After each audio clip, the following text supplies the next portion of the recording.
Welcome to NumPy array attributes. In this part, the focus will be on item size, which describes the memory each element in a NumPy array uses. By understanding item size, you will gain insight into how NumPy stores data efficiently and why data types affect an array's memory footprint. Item size represents the number of bytes allocated for every single value in your NumPy array. It is an attribute that helps you determine how much memory each item requires, depending on its data type. For example, item size can be 1 byte for small integers or up to 8 bytes for large numbers or floats. To view the item size for any array, simply use the syntax arrayname.itemsize.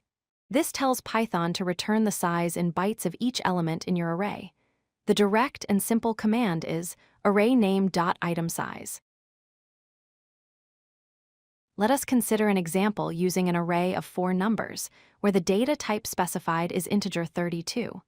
In this case, when you check item size, Python will report 4 bytes. That means each number in the array reserves 4 bytes of memory.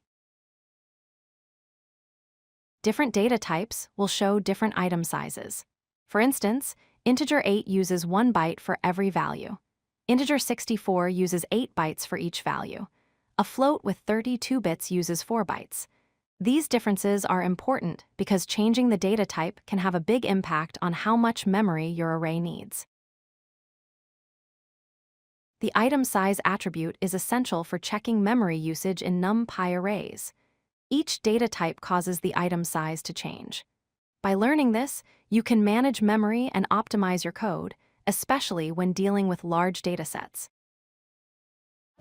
If you like this video, hit that like button and don't forget to subscribe. Visit codelucky.com for more such useful content.